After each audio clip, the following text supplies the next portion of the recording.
नाज़रीन टेकमाबाद में लाड़काणो बोर्ड के इंतजाम हेठ 9 ऐं 10 जमातुनि जा सालाना इम्तिहान शुरू थी विया आहिनि। ज़िले भर में 22 इम्तिहानी मर्कज़ क़ाइम कया विया आहिनि। उन हवाले सां वधीक अपडेट करे रहियो आहे अब्बास कुल मस्तोई।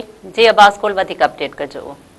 हाँ जी बिल्कुल, लाड़काणो बोर्ड के ज़ेर एतमाम 9 ऐं 10 जमातुनि जो सालानो इम्तिहान आहे, उन जो पहिरियों ॾींहुं आहे। लाड़काणो बोर्ड तरफ़ां जैकबाबाद ज़िले में 22 इम्तिहानी मर्कज़ जेके आहिनि उहे क़ाइमु कया विया आहिनि। जैकबाबाद जा 7,227 शागिर्द ऐं शागिर्दाणियूं 9 ऐं 10 जमात जो जेको इम्तिहान आहे उहे ॾेई रहिया आहिनि।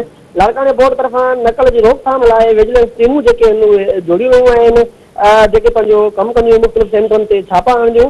9 जमात जो फिज़िक्स जो जेको परचो हो उहो बि हस्ब रवायत वक़्त खां पहिरियां ई जेको आहे आउट थी वियो। शागिर्द शागिर्दाणियूं सरेआम जेके आहिनि उहे पंहिंजी क्लासनि में मोबाइल फ़ोन ज़रिए ग्रुप ठाहे करे उहे कॉपी करण में मसरूफ़ रहिया। शागिर्द जेके आहिनि उहे नक़ल करण में मसरूफ़ रहिया, पर उन्हनि खे कोई रोकथाम करण वारो कोन हुयो।